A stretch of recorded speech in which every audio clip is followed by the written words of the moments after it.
Hello everyone, Ember here, and welcome back to a new video. In this one, I'd like to go through the very best Pokemon from the new set for GLC. So with the new updates, I'll be ranking each type and the new trainers. The ranking is of course a personal opinion, however, and the main point of the video is really just to showcase the best new cards for each type, as well as the new trainers. So without further ado, we can just get started. And to be honest, sadly, dragon types have to be last place, at least you're still getting some kind of flavorsome trainer support, I guess. Like Team Rocket's Venture Bomb, I think, could be quite cool with the likes of Salamence potentially, so that's nice.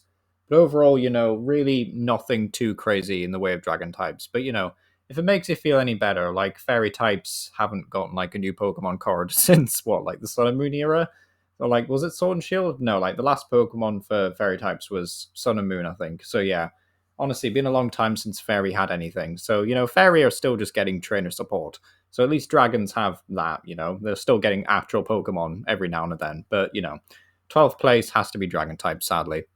Then we get to metal types, and I think these are marginally better. We've got like Steven's Skarmory, which, can be paired up with the new like Stadium, what was it, the Steven's Stadium thing, the one that's like minus 30 damage to your Steven's Pokemon. And then Sonic Double can do 50 damage to two of your opponent's Pokemon. So if you want to build like a metal spread deck, then Skarmory could be a fun option.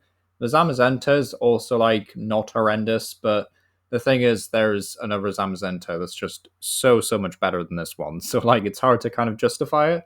But if you wanted to like mix things up a bit and try out some fun options, then I guess the Zamazenta, could be a fun option. But overall, nothing that impressive. Then we get to fire types, and this is where things get at least a lot more interesting, in my opinion. Like Ethan's Macargo with the Emboar that just lets you attach as many fire energy from your hand as you like. Then you've got Blaziken with Inferno Legs, which is a bit of a funny name for an attack, actually. Does 120 damage, and you get to discard 2 energy from Blaziken and do 120 damage to one of your opponent's bench Pokemon. So quite nice, could be quite lethal if your opponent doesn't have any bench protection down. And then Rotom with the Attack Gadget Show. You'll see one of these Rotoms for like all of the major types. But this one, of course, doing 30 damage for every tool card attached to all of your Pokemon, which is pretty solid in the early game, to be honest. There is like a lot of good tools. So if you wanted to build around things like Tool Drop, then this Rotom could be a really solid option. So nothing too radical here, but some fun options overall, I would say. And we're just not going to talk about Rapidash. Like, it's okay, but like, draw a card versus Salazzle's discard energy to draw 3, like this and Delphox, actually. Delphox is another really good draw option. So don't think this Rapidash is very good, sadly. Next up, though, is we have Dark types. A lot of really fun-inspired options here. Again, nothing too crazy, but you got some fun bits and bobs, like Team Rocket's Golbat can do 2 damage counters wherever you want it, which could be useful. Team Rocket's Sneasel can just finish off a Pokemon. So again, if you're building around spread, so like, ironically, actually, the Weavile from like Burning Shadows, the one that does like 60 damage to every Pokemon in play with an ability, you could pair that up with Backstab or just like generic Dark type spread like Yveltal from Shrouded Fable. So some fun options there. And of course, Team Rocket's Arbok could also come in handy here, doing 30 damage to each of your opponent's Pokemon and maybe disrupting your opponent, preventing them from playing Pokemon with abilities. So, that's just some fun options overall. And then Muck in here with that classic synergy with special conditions, but kind of expensive. Like 2 Dark and a Colorless is a bit pricey. So just some fun options though. Then in 8th place, we have some Psychic types. I think this Hypno is kind of cool, but overall nothing too crazy. Team Rocket's Obito only got to mention here because it's like a complete evolution line in here. So it's like they're all Psychic, but they're not like grass or anything, which is cool. Also got some new Stevens Pokemon, but like, again, Carbink just seems a bit pointless. Like your Stevens Pokemon take minus 30 damage, and like the only option to pair this up with is Stevens Claydol, which is, yeah, it's kind of like the sad point about owners Pokemon with GLC is that there's just not enough, usually in one type, to make it worth it. So like Stevens Claydol and Carbink, it's like a cute little synergy. If you really like Steven, then I guess you'll be doing this. But yeah, it's just nothing crazy really. Then we've also got this new, I think that's Chingling in the bottom right corner there with ringing noise.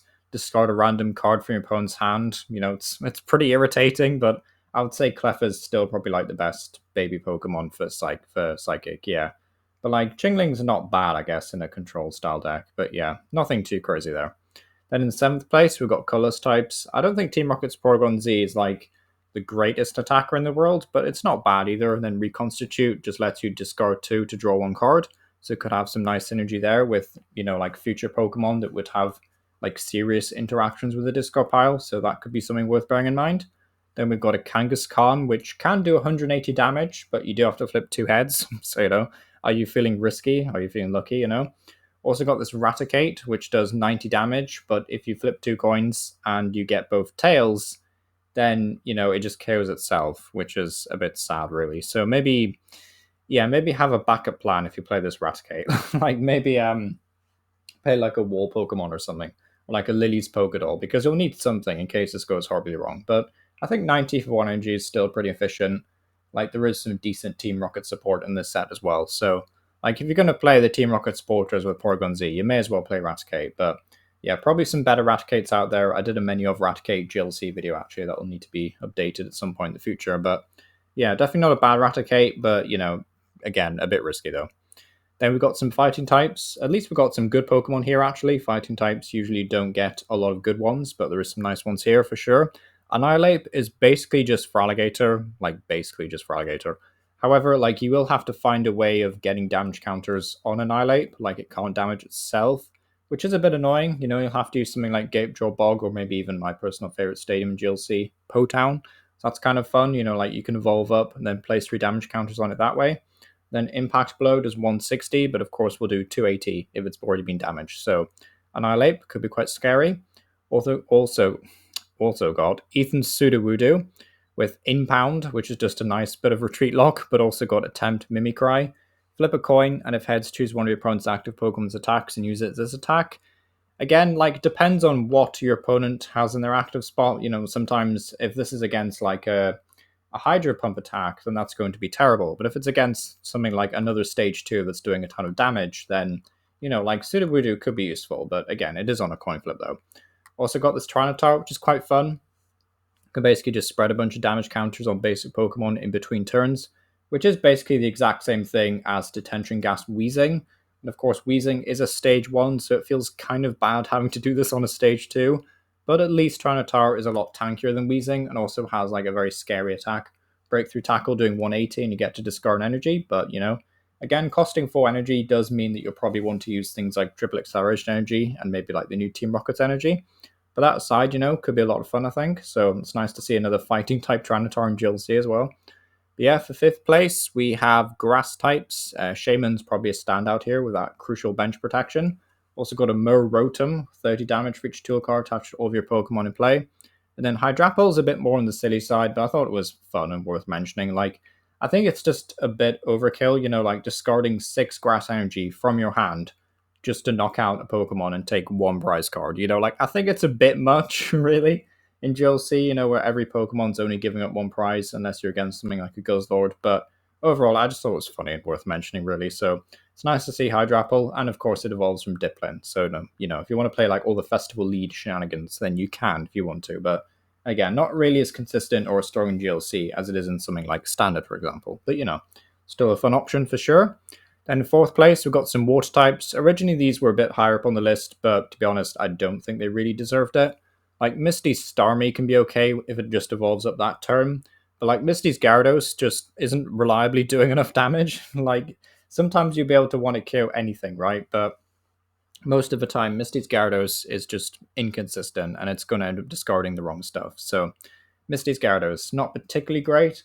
Cynthia's Milotic is a bit more inspired, does 30 damage to your opponent's bench Pokemon, so if you want to build around spread, then Milotic is a nice option. And then Huntail and Gorbice can be really good, but again, you will need to like pop off and get a load of energy on them. And I think at that point, maybe Wailord's just a bit better overall, especially if you're just looking for deck space. But if you want to build around Huntail and Gorbice, at the very least, there's good cards to them now, which is cool. So we get playable Huntail and Gorbice. So I think that's a win-win, really. So yeah, got some fun water types. Then for some new supporters, like, don't really want to talk about these too much because talked about them a lot anyway when there were card reveals for Standard. The Team Rocket's Archer, Giovanni, Ariana, Petrol, and Proton. They're all pretty good. I would say Petrol is the universally most useful one because it's basically just Skylar. So, if you've struggled to get a Skylar card for GLC, then Petrol's really nice. But overall, the others are basically just like you're going to be playing them with Team Rocket's Pokemon. So if you're not going to be doing that, then there's not really much of a point playing these new supporters. But Petrol again, I think is really cool for the like the Skylar replacement. I guess like if you don't get a Skylar, then you get Petrol. I guess if you don't get Petrol or Skylar, then you play Drayton, right? But like aside from that, I think Petrol's okay, really. So that's nice to see. Also got lightning types in second place. Originally I had Zero Aura in here, but then realized that Zero Aura only specified Pokemon EX sniping, so that was a bit of a shame. So I had to remove it. But we do have Eden's Pichu. Does 30 damage, lets you draw a card for no energy. Could be quite nice. Also got a Rotom, again with Gadget Show. But I do think there's like some really nice lightning type support in GLC that would really bump up this damage. There's also like a lot of basics like that Pachirisu, which does more damage for every bench lightning Pokemon on your bench. So like, yeah, it's a lot of benches, isn't it? But I think that's probably one of the better partners for this Rotom. Like, there's also some good tools though, right? Just generic tools like Floatstone and things. So I do like Rotom a lot. I think it's cool. Also got Ampharos with Darkest Impulse, which is kind of cool. It just says whenever your opponent evolves one of their Pokemon, you get to put 4 damage counters on that Pokemon. Now, I did mention Potown earlier with Annihilate. Now, you could pair this up with Potown, right? Because then at that point, they would be placing 70 damage whenever they evolve, which is kind of funny. So maybe if you get this rolling before your opponent has to evolve into a Stage 1, then, you could actually KO some Stage 1 Pokemon with this. So I think that could be quite cool, to be honest. So yeah, I've got Ampharos over here. Then for some new items and tools, Team Rocket's Receiver, again, only really super relevant if you're going to be playing the Team Rocket support and Team Rocket supporters. Team Rocket's Venture Bomb, I think, is a bit more interesting because like this could be good in decks that want to like damage yourself, so like Dodrio, for example, or Spiritomb, so like Colorless GLC or Dark type GLC. But also we mentioned earlier like Dragon types, so things like Salamence that would do damage based on what your opponent has, just things like that. Team Rocket's Great Ball, pretty self-explanatory. Like, if you're running Team Rocket's Pokemon, then maybe you consider Team Rocket's Great Ball. Overall, I think there's like more than enough Pokemon Search in GLC though, like to really worry about Team Rocket's Great Ball. But did think it was worth mentioning. Also got a Sacred Ash reprint. Again, I think there's just way too many good Pokemon recovery options for this to be super relevant. But like, just something I thought was worth bringing up if you maybe don't have a Clara or something like that. Then we've got Cynthia's Power Weight, which could give Milotic plus 70 HP, but really that's like the best target because there's not really any of the Cynthia's Pokemon that you would realistically run in GLC. But like aside from Milotic, it's not a bad card really. Then we've got Energy Recycler, which will just shuffle 5 basic energy cards from your discard pile back into your deck, which I think is also just like recently seen a reprint anyway. So Energy Recycler is still a fun one though. Then we've got some new stadiums, so that Granite Cave we mentioned earlier with like Claydol and Carbink, so that's kind of nice. Also got Spikemouth Gym, which is a stadium that is already out because I put this video together basically when the Marnies and Stevens stuff was supposed to be coming out in Destined Rivals, like as far as I was aware at the time. And then they were like, no, we're just going to release this stuff now. So we can actually get these cards right now, which is cool.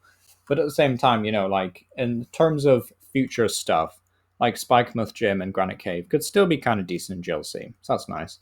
Also got Team Rocket's Factory, which is just like you get to, well, if you've played a supporter card with Team Rocket in its name, then you draw 2. So again, only if you're really bothering with the whole Team Rocket synergy, then, would you run Team Rocket's Factory? And even then, I don't think it's super great, and you'll only be able to use this like 3 or 4 times in a game realistically, but you could do way worse with fun stadiums. That's nice.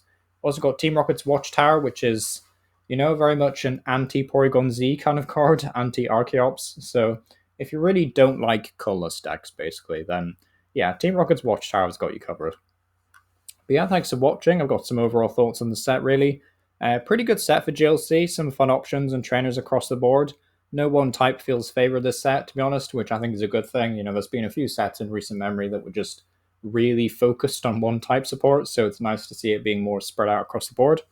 However, again, there is some limitations with evolving trainers Pokemon and Team Rocket synergy, so like that kind of sucks again, but at the same time, we're moving away from that anyway. Like this will be the last main set with owners Pokemon, I think, so we'll be moving back towards like just general Pokemon support and things. So yeah, thank you for watching. Let me know what you think about the set for GLC down below, and yeah, thank you for watching.